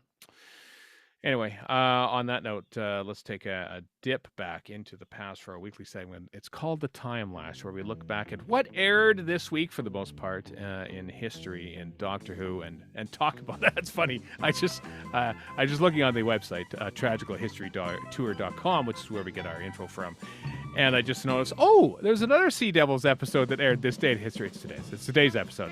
2022, This Day in History on April 17th. Legend of the Sea Devils aired. That is quite the lash. Yeah. Well, I'm gonna pull the Band-Aid off here and mention in 2010 we have Victory of the Daleks. 12 years old. Quick little straw poll amongst us and those in the live stream chat. Especially those who weren't a big fan of Legend of the Sea Devils. Which would you rather watch? Victory of the Daleks or Legend of the Sea Devils? Legend of the Sea Devils. Yeah, Legend of the Sea Devils, I think. Yeah, I think so. Well, can I have the first third of Victory of the Daleks and the last 2/3 of Sea Devils? Sea Devils? Well, make for a damn confusing episode, but sure. You won't have to worry about the new Paradigm Daleks, which I think they're okay as long as they are using them as Toyota Y4 off-road vehicles, because I think they're pretty good there. Do you remember that leaked clip from Matt Smith when somebody on set was recording Matt Smith recording his dialogue from like, I am the Doctor and you are, and everyone thought, this sounds awful. This new Doctor is terrible. This came out like 2 or 3 months before the episode came out, apparently. And it was like, oh my God. Fans basing everything on a tiny snippet. I can't believe it. I know. But honestly, then we learned of the legend that is Andrew Gunn. Andrew Gunn directed this and The Beast Below. The previous week's was not very flashy. This was just downright bad. There were some bad shots in this, guys. It was like the infamous shot, the one that I think of is when, Matt Smith is standing about 10 feet away from the Supreme Dalek when they're having the conversation with the Jammy Dodger, and then they cut to the TARDIS scanner, and they're literally his sucker is touching him and stuff. It was like, this is really bad. There was just some bad edits, bad direction. He never worked on this show again. Though I did like the Jammy Dodger fake out as a thing. It was all right.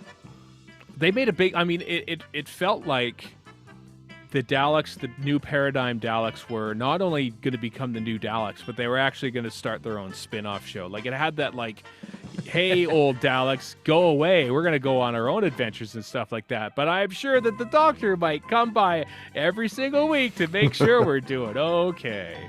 That's kind of what it felt like. It was bad.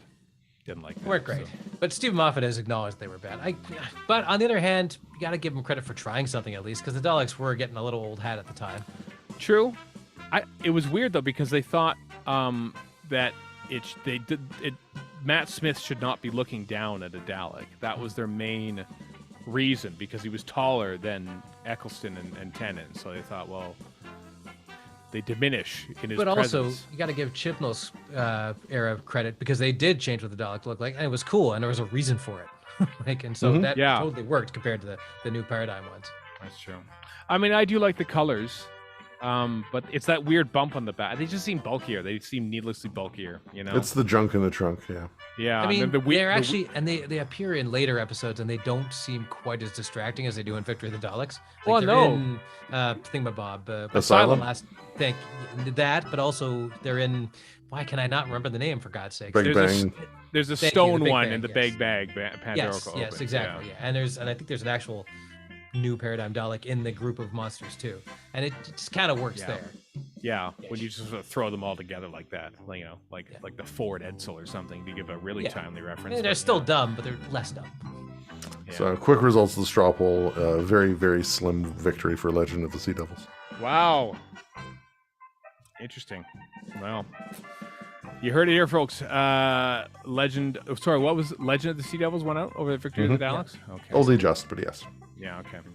Just imagine if Power of the Daleks actually came back, and then we'd be looking at Victor like, we don't need you anymore. We don't need you in that first third of the episode, basically recreating Power of the Daleks. Thinking, no, you don't need that. Don't need the cover version anymore. We found the original. That was Mark Gatiss, basically, wasn't it? Just being Mark Gatiss. That's true.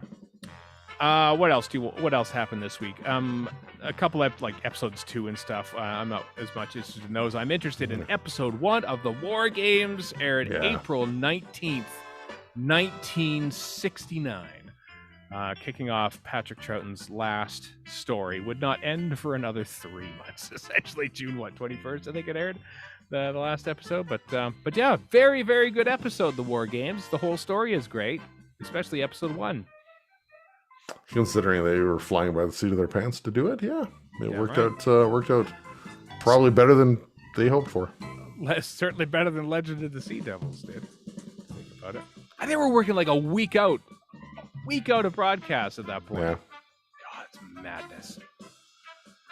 Madness. Yeah, it's amazing. It's amazing they filled a 10-episode thing, and obviously it feels a little redundant here and there, but far, far less so than it should or could. Perhaps redundant, speaking of which, maybe Revenge of the Cybermen fits in that. How dare you? 6 years later, April 19th, 1975. I love the stuff on the Nerva Beacon or whatever it's called in the story. Like, that stuff I found really enjoyable. It's just when they go down to Voga. I just like how the guy that played, what the hell's the guy's name? Kellner? Jeremy, I can't remember his name. Right played the exact same role in the pilot of Blake 7. He did, I know. The first episode of Blake 7. So. Jeremy Wilkin? I think that's his name. I'm like Tom Baker in the Tom Baker years, trying to remember his name. I think it's Jeremy Wilkin, who was he's in Blake 7. And the little brush with a little spy thing in it, that was an actual prop from Live and Let Die. That was made 2 years prior to that. Yep, actual prop. That's cool. From the James Bond movie. Not for the first time, not for the last time that Doctor Who and James Bond shared props. I feel like either Gav Rymel and the Terry Nation Army crew have or will have made a video about the prop sharing between Doctor Who and the James Bond universe. I might have imagined that in my head. Or you tend to do that, yes. Or seen it and forgotten about it, because it seems like something they would do.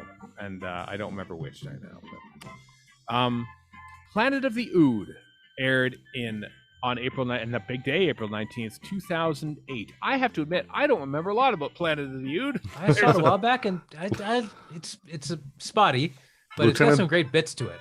Yeah. Lieutenant Darling turns into an Ood. He is very weird in that. But there's that great thing where Donna understands just how bad the universe can get. And I think that's some really good acting on Catherine Tate's part. Oh, yeah, that's the one I think that was when we were really getting sold on Catherine Tate. Like, we thought, okay, she's like sort still of my favorite new companion.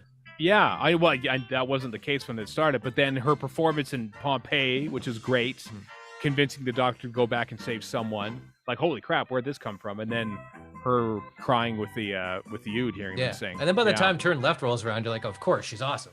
Yeah, she really is. I remember the weird scene. It's directed by Graham Harper, but there's that weird scene where that security guard decides, I'm going to go after the Doctor with the yeah, that was a bit much. The crane. Yes, the sous chef from Chef. Yeah, but it's David Tennant doing all his own stunts. That's him. Every single shot, I think, running up and down and avoiding. Terry Walsh is probably too old at that point. Or dead. And he's the only stuntman in Britain. Yep, until he died. Anyway, was he in Fury from the Deep? I don't know, but Victoria left the TARDIS on April 20th, 1968, at the end of episode 6 of Fury from the Deep, which I think was the last story destroyed by the BBC, a film copy of it in 1974 or something like that. I can't remember. I don't know the details. Until they found Tomb, Victoria was one of those characters who I only knew from Doctor Who Celebration. They're like purely academic to me. I know. Like, what does she even look like? Who even knows? We have our first episode and that's it. And now we have like almost all of them. Kind of crazy when you think about it. But we don't have Fury though. But yeah. Hyde. We do have Hyde. Hyde's great. Hyde's a great story. Good. April 20th, 2013. And it feels very 70s. Even it's set in it, but it actually does feel like the 70s. Yeah, it's very brown. Very brown. And I lived through it as a small child, so I know, viewers. Yeah, Jamie Payne directed that, as I recall, with and there were shots literally shot on candlelight. I think that was the first time Doctor Who had done that. They've since done that again with Haunting of Villa Diodati, because you could do that on TV now. You can shoot. 2013 was just about when cameras could do that, HD up to that point. Like, I was watching this thing about Battlestar Galactica, one of the first shows they did on HD in 2005 or whenever that was, and it certainly shows. Right. You watch it now and you're like, oh, this is really grainy, and then you get 10 years, not even 10 years later, and you've got the latitude of film. You can do this candle stuff that you could never do with digital video before. No, it looks great. Oh, it looks great. That's a great looking story. Hyde, and it's just Doctor Who reuniting some weird monsters at the end. That's all it is, really. Yeah. It's a love story. They are damn weird. Yeah, it's a bit weird. Speaking of a weird love story, Daleks in Manhattan on April. How we slag off Victory the Daleks when we got these two? I know, April 21st. I mean, crappy. What a week for Daleks in history this week. We had Victory the Daleks. We've got we got Planet of the Daleks episode 3, an episode so unremarkable that they didn't even bother to save because it never existed in color for the longest time. And now we have Daleks in Manhattan, where the Daleks, get this, are in Manhattan in the 1930s. That's about it, yeah. I mean, it's set in Manhattan. Future Spider-Man Andrew Garfield's in it. Yeah? He is, that's right. And current Spider-Man Andrew Garfield. Well, sort of, yes. That's true. It's kind of like, yeah.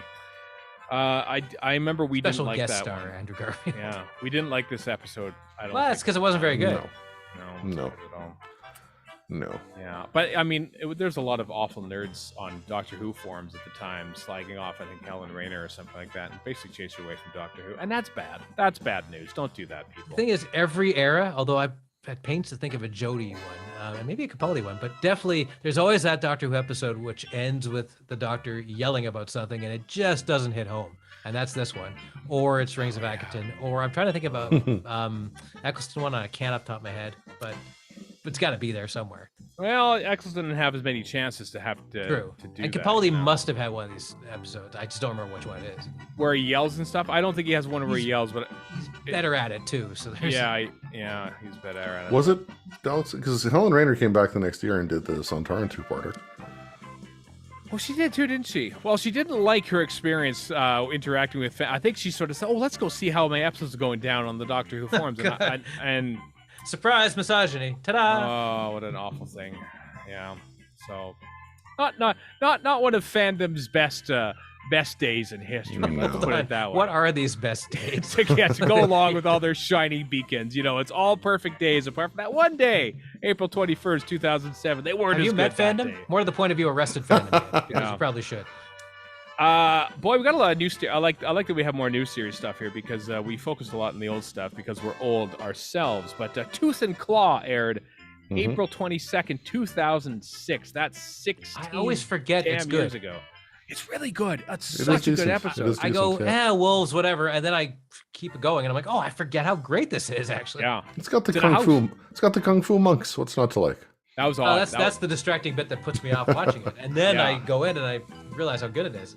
Yeah, it was. But speaking of like early days of HD and whatnot, the CG in this for the werewolf, pretty damn good for 2006. Right? Yeah. I know, like the fur. Is still tough to do. And I think in '05, which was SD, and they did a pretty good job, I thought. I mean, what, a year earlier, those bat creatures from Father's Day? Not Father's Day, am I saying that The right? Reapers? Yeah, they're not great. Like, they're effective, but you're talking CG-wise, they're not great.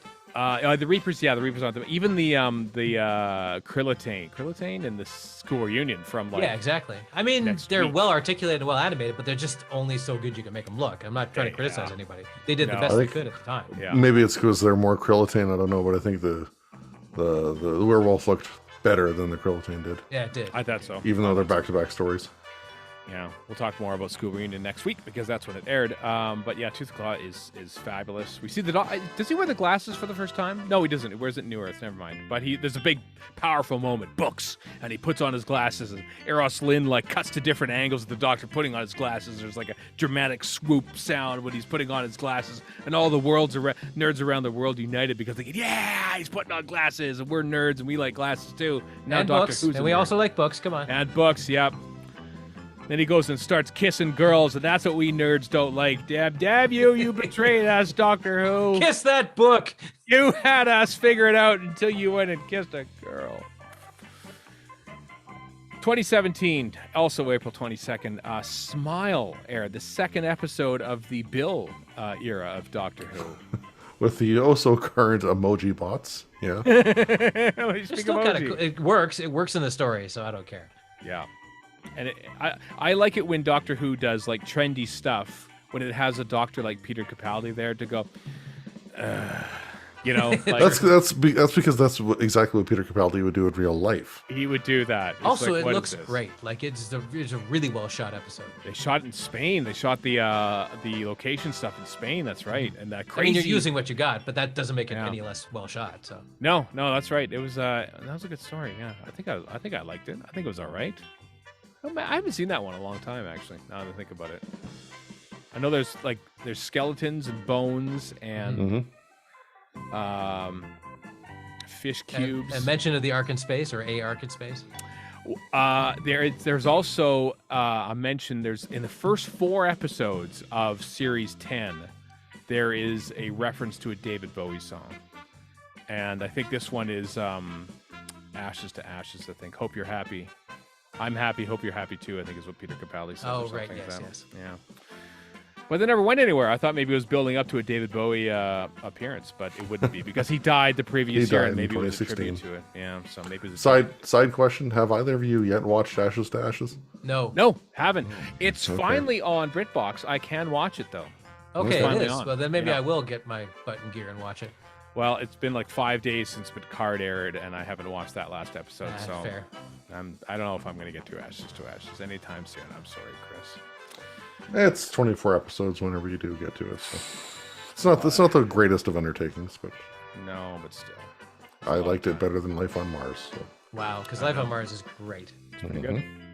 Let's talk about 3 things that aired on April 23rd in history. We'll start 1966. The Celestial Toymaker, episode 4, the final test, the last one, the last episode, I believe, of the John Wiles era. Am I right about that? Yeah. AKA the one episode we have. Yeah, Innes Lloyd, I think, takes over after that. Just to bring it back to Legend of the Sea Devils for a second, sort of. Previous to it airing, friend of the show, Joy Piedmont, used the hashtag rep sweats as in representation, and Celestial Toymaker gives me the rep sweats. Well, yeah, I mean the outfit that he's wearing the whole time is like, and they called him the Celestial so that's Toymaker. A great hashtag, by the way. Yeah, but yes, Chris, it exists, and that's the main thing, I suppose, of that story. Is that the episode that exists of the Celestial Toymaker aired April 23rd, 1966. We wouldn't see Michael Gough again until Batman in 1989 for Kermit. Hey, no, we would see him in Ark of Infinity. I'll have you know. Oh, that's right. That's right. Yeah, Hedden. Yeah. Right. Okay. My bad. Right. Forgot about him. Oh, right about that. Gallifrey Coffee Shop. You have to give up on being a fan now, Chris. That's just the rules that I arbitrarily made up. Yeah, to be fair, I don't think he ever appeared in the Gallifrey Coffee Shop, but he probably ordered pickup or something like that, you know.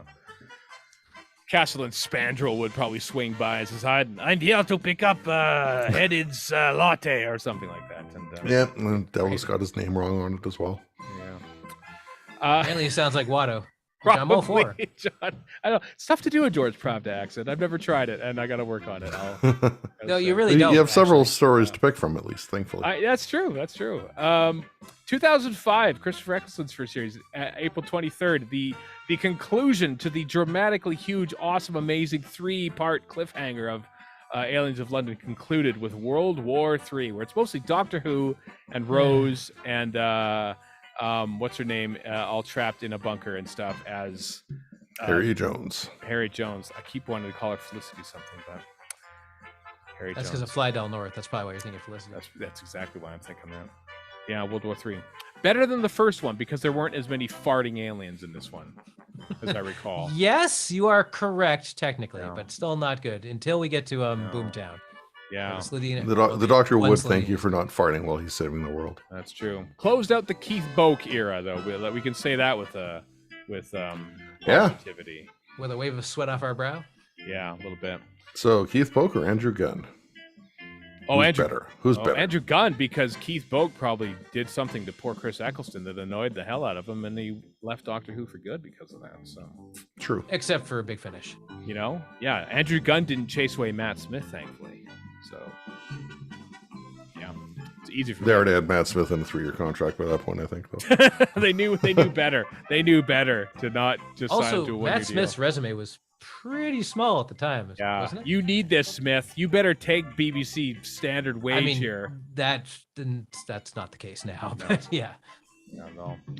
And lastly, here on our trip through the history of time, 2011, the beginning of Series 6 of Doctor Who, Matt Smith's second series, The Impossible Astronaut, aired April 23rd, 2011.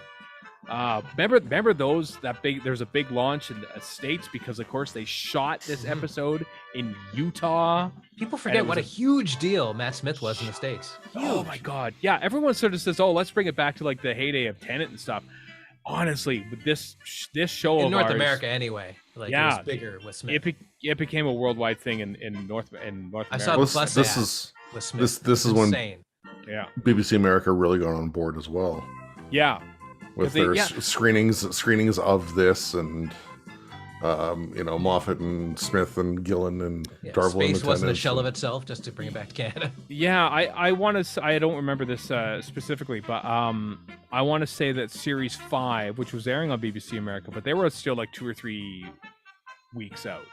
And this was the first day and date. Yeah, day and date. That's right. God damn, first time day and date. Wow, 6 years on into Doctor Who. And there was some good timey-wimey in this one, if it's the first one. It's the first one, yeah. It's the first one. Of the two, yeah. It's like I just loved all the fact that he's dead, and then he just kind of saunters out of the bathroom, and you're like, oh, I guess that is how this works. That's true. Moffat was the master at that kind of stuff. He was so good. He was, yeah. A location that Erica and I have been to, and you and me, and Jake Simpson in the chat. He took us there. That's true, he did. Yep, in 2015 when we went to them. That's crazy. That's only 4 years after that. Usually you have to wait 40 years to see a Doctor Who location in the UK. That's true. Wow.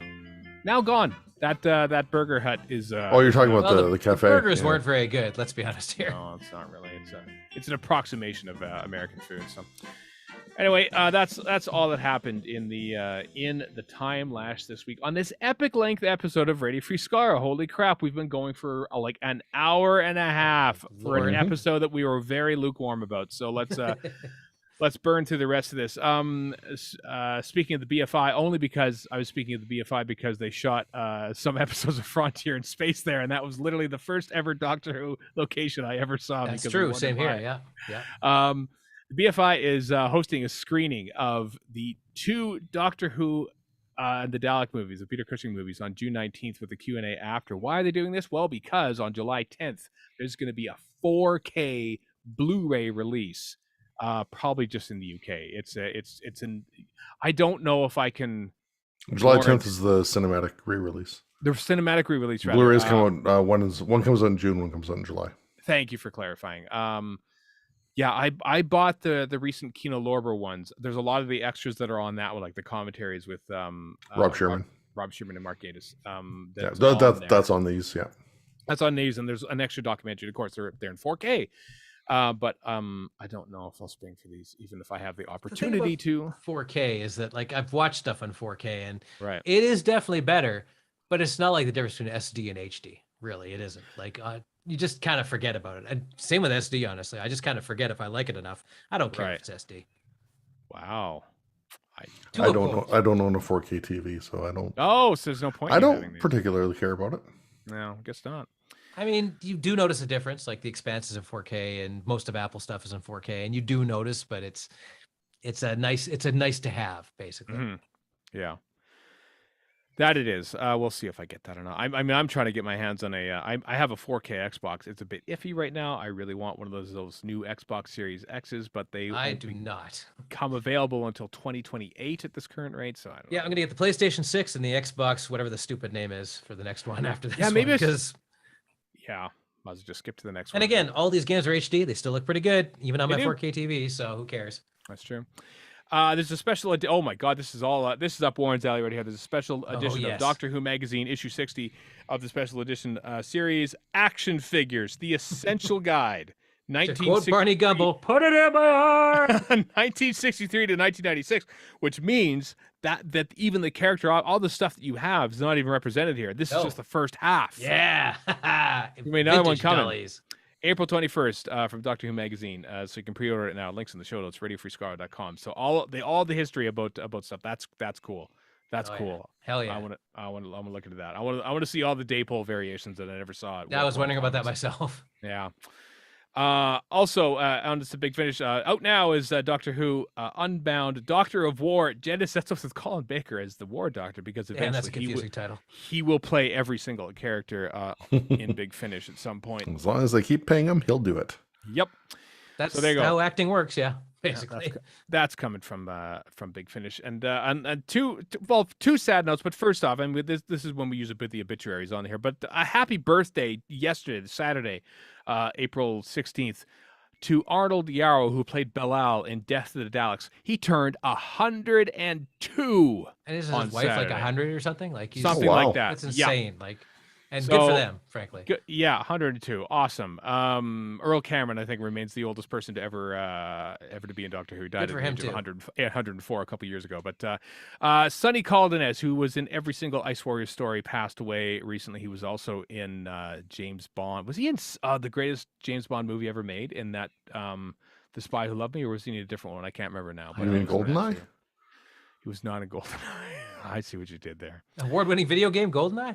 Yeah. Also played Campbell in Camel, rather, not Campbell the planet. Camel in Evil of the Daleks. So he passed away. Apparently a very nice guy. So that's very sad. And Jeremy Young, the first ever villain in Doctor Who, he played Cal in The Unearthly Child, passed away. Seemed to be a very nice guy as well. Also appeared in Mission to the Unknown, and was in the Tripods for a few episodes in Series 1 of the Tripods. So that's where I know him best from. He passed away recently too. So sad news to end this podcast, as we usually do. Anyway, I hope you enjoyed the live stream, everyone who listened to this on the live stream. I'm amazing at how many of you people stuck around for all this, given how lukewarm we were on the Legend of the Sea Devils. But you were too, so okay. Yeah, I know. So yeah, there's no new Doctor Who for the next 6 months, but there's going to be episodes of this podcast. We'll be talking about all sorts of things to come.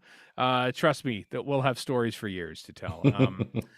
On this here, I mean, we hopefully we won't go on for an hour and a half about nothing. But no promises. But we'll keep the Doctor Who chatter up. Keep you posted on updates on news and stuff. Look back into the past with miniscopes and commentaries and interviews. There's one coming this Tuesday with Richard Molesworth about his upcoming John Nathan Turner book for the Patreon feed, but it's going to be out on the main feed on May the 1st. So yeah, keep tuned to this here podcast feed if that's what you do for this. We appreciate your support and your listenership. There's a quick little mention in the live stream chat. I missed it, but Cynthia Grenville, who played Marin in the Brain of Morbius, also passed away apparently this week. Oh, well, yet another sad note to end this podcast on then. Or Sheila, as Tom Baker was trying to remember what her name was. Update. Apparently, she died November of last year. Thank God! Okay. Thank God for that. There we go. Yeah. Sadly, the show is getting older, and the people who made it even older still. So, anyway, on that depressingly sad note, until next time, I am Stephen in Edmonton. Warren in Vancouver. And Chris in Edmonton. So long for now.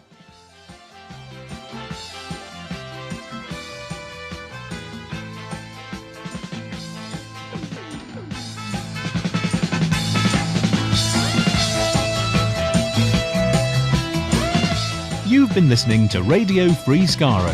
Find us online at radiofreeskaro.com. Follow us on Twitter and Tumblr at Radio Free Skaro.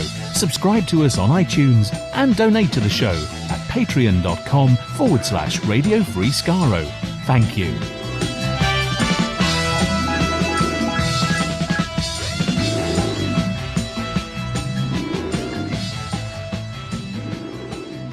Find us on Tumblr. Good God. It's true, though. There we go. Yay, we did it. Look at that. One take. Find Did me it on in Tumblr, one right? take, everyone. Advocating self-harm. Yeah, I almost forgot to hit record at the start. Me too. I did forget Me to hit too. record at the start, so I'll be patching this in from Zoom for the first 3 minutes. Thank you very much. My recording is from the start, but Yeah, I hit record in time, thankfully.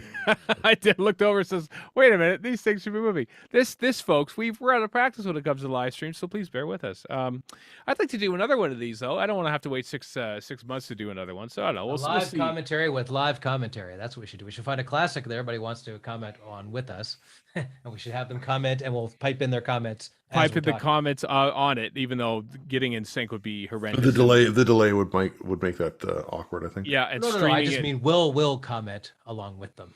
Wow. Like we'll right. we'll say what their comments are, like we do with this. No, I realize what you meant, but Nice. just the delay, the lag between The on screen and logistics. yeah, Yeah. It was an idea. might be tough. Oh, that's a bad idea. Anyway, thanks again, folks. We'll let you know if we do another live stream sometime if there's reason to do it. But anyway,